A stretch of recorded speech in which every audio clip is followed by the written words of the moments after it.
علیہ السلام کے پیٹ میں درد کا احساس ہوتا ہے تو کوہ طور پہ چلے گئے. کیسے جلیل القدر نبی تھے, اللہ سے ڈائریکٹ رابطے تھے, اور جا کے کہا مالک میرے پیٹ میں درد ہو رہا ہے. اللہ اکبر. گھر کے نجی معاملے بھی رب سے ڈسکس کرتے تھے, اور کوئی جو ہے وہ ایسی چیز ہوتی وہ بھی رب سے ہی عرض کرتے تھے. کہا میرے مالک میرے پیٹ میں درد کا احساس ہو رہا ہے. دوائی کی پوری لینی ہے تو وہ بھی جا کے کوہ طور سے رب سے ہی لیتے تھے. تو اللہ تعالیٰ فرمایا فلان جنگل میں چلے جاؤ, وہاں اس شکل کے پتوں کی ایک بوٹی ہے, اس کو توڑو نچوڑو, اس کا پانی پیو, تمہیں شفا مل جائے گی. حضرت موسیٰ علیہ السلام گئے اور جا کے بوٹی کو توڑا نچوڑا, پانی پیا, شفا ہو. کچھ عرصہ بیتا, دوبارہ اسی طرح کا درد جاگا. اب نسخہ تو ذہن میں تھا, کوہ طور پہ نہ گئے, اس جنگل میں چلے گئے اور جا کے بوٹی کو توڑا, اس کے پتے نچوڑے, پانی نکالا, پیا, لیکن درد اور زیادہ بڑھ جاتا.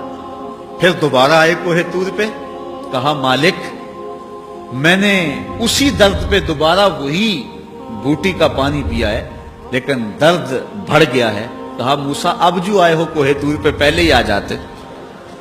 تو عرض کی مالک بوٹی بھی وہی اور درد بھی وہی. فرمایا سب کچھ وہی ہے, لیکن پہلے میرا حکم تھا, اب میرا حکم ساتھ شامل نہیں تھا. شفا بوٹے میں نہیں رکھی, شفا تو میرے حکم میں رکھی ہوئی.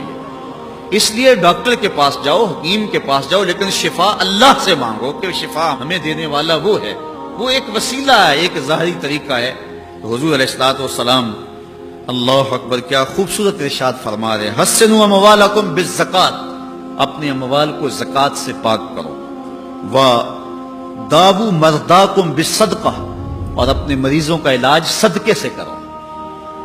واستقبلوا امواج البلاء بالدعاء والتضرع, جب مصیبتوں اور اذیتوں کے طوفان تمہاری طرف منہ کھولے ہوئے آئیں تو اس وقت اللہ سے آہوزاری کرو, اللہ کے حضور دعا کرو, التجا کرو, اور اللہ سے مدد مانگو. وہ بلاؤں کے رخ کو موڑ دے گا, وہ مصیبتوں کے رخ کو پلٹ دے گا تمہاری جانب.